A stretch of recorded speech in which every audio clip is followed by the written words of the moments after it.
आज का ये एपिसोड शुरू करने से पहले एक छोटी सी बात। क्या आप भी अपना पॉडकास्ट बनाने की सोच रहे हैं? तो एंकर ट्राई कीजिए। ये पॉडकास्ट बनाने का सबसे आसान तरीका है। नंबर एक, ये फ्री है। नंबर दो, इसमें कई सारे ऐसे टूल्स हैं जो आपको अपने फोन और कंप्यूटर पर रिकॉर्ड और एडिट करने की फैसिलिटी देते हैं। नंबर तीन, आप अपने पॉडकास्ट को डिस्ट्रीब्यूट भी कर सकते हैं, जिससे इसे स्पॉटिफाई और दूसरे प्लेटफॉर्म पर सुना जा सके। तो डाउनलोड कीजिए फ्री एंकर ऐप या विजिट कीजिए anchor.fm पर अपना पॉडकास्ट स्टार्ट करने के लिए। ये तो थी एक छोटी सी जानकारी, और अब शुरू करते हैं एपिसोड का सिलसिला। तो आज के एपिसोड में लीजिए सुनिए आचार्य चतुर्सेन शास्त्री के लिखे उपन्यास गोली के 16वें भाग पहली रात को मेरी यानी समीर गोस्वामी की आवाज में। क्यों जी, कहीं रूप को भी सजाया जाता है? चांद को भी नहलाया जाता है? तारों को भी चमकाया जाता है? आकाश को भी रंगा जाता है? पर केसर ने तो यही किया। ये जला रूप जो विधाता ने दिया, देखने वालों को जलाने लगा। एक एक कर केसर ने वही पोशाक मुझे धारण कराई। जलमुही चोली तो ऐसे फिट बैठी जैसे मेरे अंग के साथ ही बनी हो। उसके आसमानी धरातल पर पड़े रत्न, किनारी और सलमे के बांक बिजली के प्रकाश में ऐसे चमक रहे थे जैसे उज्ज्वल नीलाकाश में तारे। फिर उसने वो भारी जोड़ा मुझे पहनाया, आभूषण भी धारण कराए। उस पोशाक रत्नाभरण को धारण कर जब मैं कद्दे आदम आईने के सामने जाकर खड़ी हुई, तब अपनी चकाचौंध से भरी आंखें बंद हो गईं। अपने ही रूप को मैं न पहचान सकी। अपने ही रूप के सजाव में मैं आ गई। केसर ने हंसकर कहा, ये क्या वीणा धारणी सरस्वती माता की वाहन राजहंसनी ने मानव रूप धारण किया है, या साक्षात वसंत ऋतु ने मोहिनी रूप बनाया है? केसर की बात पर बांदियां भी मुस्कुरा दीं। केसर स्प्रे से मेरे ऊपर तरल सुगंधों की बौछार कर रही थी और प्रधान बांदी बड़ी बारीकी से ये देख रही थी कि श्रृंगार परिधान में कहीं कोई कमी तो नहीं है। हठात मेरे मन में एक अभिलाषा हुई। मेरा मन हुआ वो अभी का आया हुआ तरुण किसुन भी जरा आकर इस रूप को देख ले तो अच्छा हो।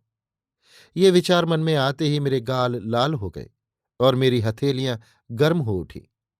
इसी समय अबाध रूप से किसुन भीतर आया।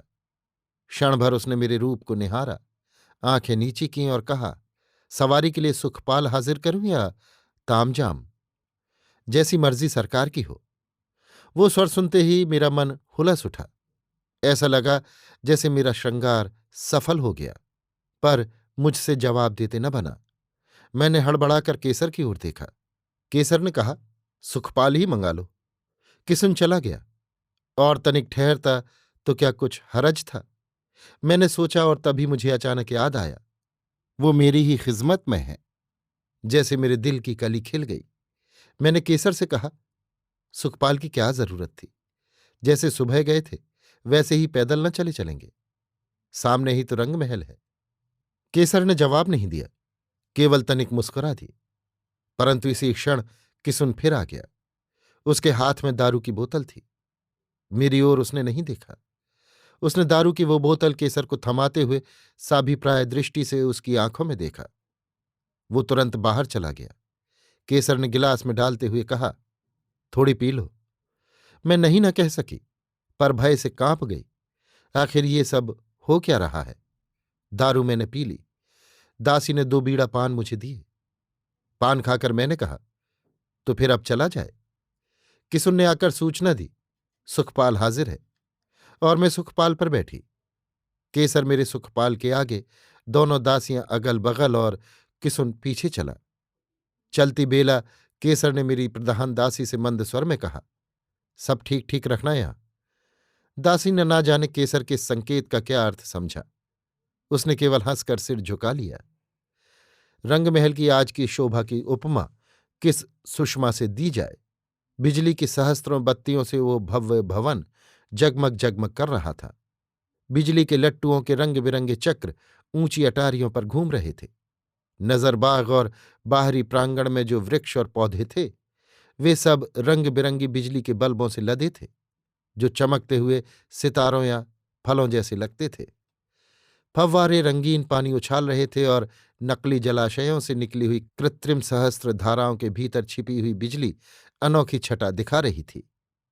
सारा रंग महल जैसे एक जादू का अलौकिक भवन दिख रहा था। ठौर ठौर पर देशी और विलायती बाजे अपनी अपनी धुन में बज रहे थे। सिंहपौर पर नौबत झड़ रही थी। ऐसा तो मैंने कहीं कभी देखा ही नहीं था। हमारे दाता के गांव में बिजली कहाँ थी।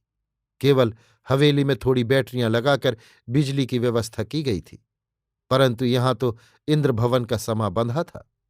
ठौर ठौर पर नाचने गाने की भी अनेक मजलिसें जुड़ी थीं, जहां देश देश के कलावंत गवैये और रूप उजागरी वैश्याएं ढाढ़ने कंचानियां भांति भांति के संगीतों का प्रवाह बहा रही थीं। कहीं ढोलक की ठमक, कहीं तबले की गमक, कहीं खयाल टप्पे की ललक और कहीं नाच की छमाछम बहार। अपनी अपनी रुचि के अनुसार स्त्री पुरुष अपना मनोरंजन कर रहे थे, खा पी रहे थे, पान कचर रहे थे, हंस हंसकर गप्पे लड़ा रहे थे और महाराज तथा नई रानी की जय जयकार कर रहे थे। कुंवरी के खास कक्ष में महफिल जमी थी। एक छोटा सा कारचोबी के काम का मखमली चंदोबा चांदी के खंभों पर तना था, जिसके बीचों बीच गिलम गलीचों पर मसनद के सहारे कुंवरी विराजमान थी। आज उनके श्रृंगार का क्या कहना था। सारा ही श्रृंगार हीरे मोतियों का था। बड़े बड़े मोतियों की अमंदाभा उस उज्ज्वल आलोक में बड़ी मनोरम लग रही थी। उनके हीरे के कुंडल, कंठहार, पन्ने की करधनी और नीलम की पहुंचियों पर जब बिजली की रोशनी पड़ती थी तब सचमुच ऐसा लगता था जैसे क्षण क्षण पर बिजली ही कौंध रही हो। उनकी पोशाक भी बहुत भारी थी। सुना था 80,000 रुपयों में वो जोड़ा दिल्ली के कारीगरों ने तैयार किया था। उनके अंग पर इस समय लाखों रुपयों के रत्न सुशोभित थे। उन सब रत्नाभरणों से लदी फदी कुंवरी अपना सदा का असल शरीर मसनद पर ढुलकाए पड़ी पान कचर रही थीं। ढांढनें वहां माड़ गा रही थीं। बैगी आओ जी, मारा ढोला बैगी आओ जी, गिनते गिनते रह गई म्यारी अंगुरियारी रेख, ढोला बैगी आओ जी। महाराज अभी तक महलों में नहीं पधारे थे। बाहर भी मर्दानी महफिल जमी थी। कई दासियां उन्हें बुलाने जा चुकी थीं। महाराज उठते ही न थे। मैंने जाकर आंचल आंखों पर लगाकर कुंवरी को जोहार की। मुझे सिर से पैर तक क्षण भर कुंवरी ने देखा। उनके चेहरे का हास्य क्षण भर को जैसे उड़ गया था। दासी बांदियां भी क्षण भर के लिए अवाक होकर मेरी ओर ताकने लगीं। क्यों न ताकती भला, ये जला रूप ही ऐसा था। पर मैं तो लाज संकोच से सिकुड़ी जा रही थी। पर मेरे रूप की जो दोपहरी चढ़ी थी उसने कुंवरी की सारी ही शान को फीका कर दिया था। कहाँ मेरा रूप जैसे चटक चांदनी में खिली चमेली, और कहाँ कुंवरी का श्रृंगार जैसे पानी से भरे बादलों में बिजली की झलक। दासी पर दासियां महाराज को बुलाने जा रही थीं। वे सभी आकर एक ही उत्तर देती, आते हैं आते हैं। पर महाराज आते कहाँ हैं। एक दासी ने इतने ही में आकर अर्ज की, अन्नदाता, वहां तो दारुणों दाखारू चल रहा है। और वो हंस दी। ढाड़ ने झट दारुणों दाखा गाने लगी। भरला ए सुघड़ कलाली, दारुणों दाखारो, पीवन बारो लाखारो, भरला ए सुघड़ कलाली, दारू पियो साजना, राता राखो नैण, वैरी थारा जल मरे सुख पावे लाचैण, दारुणों दाखारो। दारू दिल्ली आगरो, दारू बीकानेर, दारू पियो साहिबा, 100 रुपया रो फेर, दारुणों दाखारो। अब आधी रात बीत रही थी। कुंवरी ने बेचैनी से इधर उधर देखा। मैं निकट ही खड़ी थी। उन्होंने मेरी ओर देखकर कहा, तू जा चंपा, उन्हें ले आ। ना जाने कुंवरी को ये क्या सूझा। सुनकर मेरे अंग पसीने से भर गए। मैंने घबराकर केसर की ओर देखा। केसर ने कहा, मैं जाऊं अन्नदाता? वहां बाहर की महफिल में इसका जाना क्या ठीक होगा? कुंवरी को भी जैसे जिद हो गई। उनकी भ्रिकुटी में बल पड़ गए। सदा से ही उनकी ये आदत थी। मर्जी के खिलाफ तो वो कुछ भी बर्दाश्त नहीं कर सकती थीं। उन्होंने कहा, नहीं, चंपा ही जाए। मुझे जाना ही पड़ा, पर मेरे पैर नहीं उठ रहे थे। फिर इस रूप को, श्रृंगार को लेकर भला मैं कहाँ जाऊं? कभी मैं बाहर मर्दाने में गई नहीं। पर राजाज्ञा हुई सो ठीक। श्रृंगार और रूप से क्या, अंततः गोली हूं, चाकर हूं, गुलाम हूं। श्रृंगार और रूप है तो क्या, मैं महारानी बन जाऊंगी? धीरे धीरे चली, मेरे पीछे केसर भी। केसर ने कान में कहा, मैं तेरे साथ ही हूं, तू जाकर अरदास कर, अन्नदाता महला पधारो। वहां महफिल जुड़ी थी, वेश्याएं अलाप ले रही थीं। एक कोई रूप उजागरी छप्पन छुरी पंचम में तान अलाप कर गा रही थी। मद छकिया महाराज, थाने किण पिलाई दारुणो, बोले नी दारूना मारू, पूछे थारी मारुणो। दारुणों दाखां रो। शराब के दौर चल रहे थे। अन्नदाता जाम पर जाम चढ़ा रहे थे। वो बहुत पी चुके थे और भी पीते जाते थे। हाथ में उनके गिलास था, जिसमें खरहे के खून की भांति एकदम तेज लाल रंग की शराब भरी थी। आंखें उनकी शराब से लाल हो रही थीं।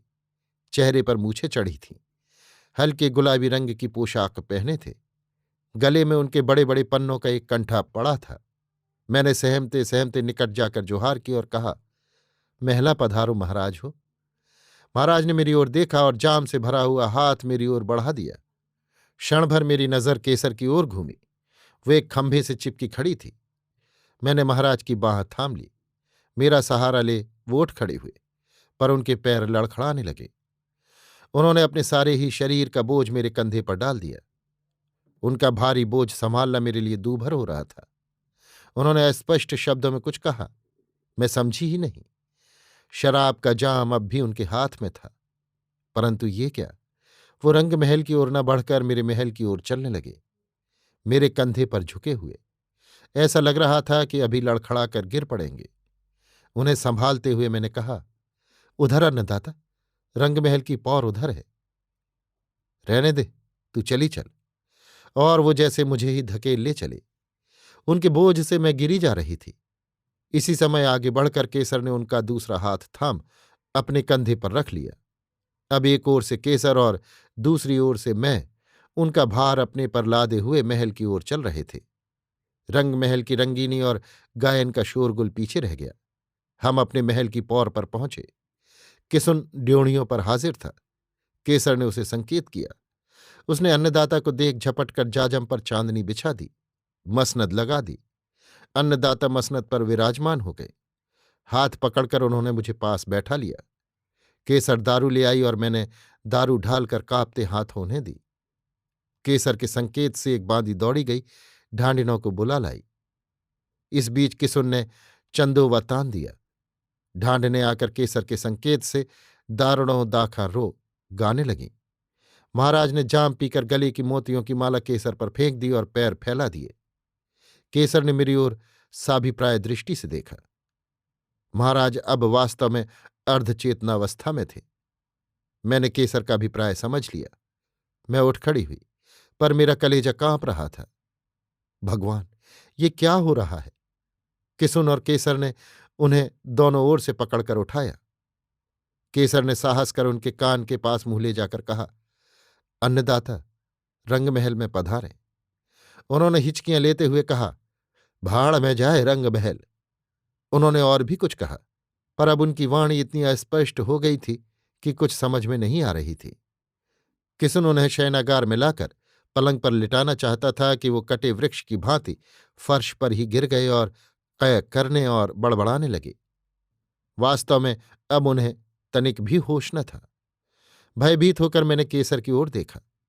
बाहर ढाढ़ने दाखरो गा रही थीं। उधर मेरा ध्यान कुंवरी पर लगा था। भला कुंवरी क्या कहेंगी? ये कैसी अनहोनी बात हो गई। मेरा मन घृणा और विरक्ति में भर गया। इसी समय एक दासी हाफती हुई आई। उसने फुसफुसाकर कहा, गजब हो गया सरकार, नई महारानी को पता लग गया कि अन्नदाता यहाँ है। उन्होंने गाना बजाना और रोशनी एकदम बंद करने का हुक्म दिया है। रंगमहल में अब सन्नाटा छा रहा है। सुनकर मैं सन्न रह गई। भूल गई मैं अपना रूप, श्रृंगार, सौभाग्य। वो महल, छपरखट, सुखसाज, हीरे मोती जैसे मुझे नागिन की भांति डसने लगे। मैं पलंग पर गिरकर सिसक सिसक कर रोने लगी। केसर भी किंकर्तव्य विमूढ़ सी मेरा सिर गोद में लिए देर तक बैठी शराब के नशे में धुत बदहवास फर्श पर पड़े राजा को देखती रही। मुझे ढांढस तक बंधाने की उसकी हिम्मत न रही। बहुत से विचार मेरे मस्तिष्क में आ रहे थे। सबसे ऊपर रह रहकर कुंवरी का ख्याल मुझे कचोट रहा था। मैं सोच रही थी, हे भगवान, अब क्या होगा? मेरे जले भाग्य में न जाने क्या लिखा है। देर तक मैं सिसक सिसक कर रोती रही और रोते रोते न जाने कब सो गई। अभी आप सुन रहे थे आचार्य चतुर्सेन शास्त्री के लिखे उपन्यास गोली के 16वें भाग, पहली रात को, मेरी यानी समीर गोस्वामी की आवाज में।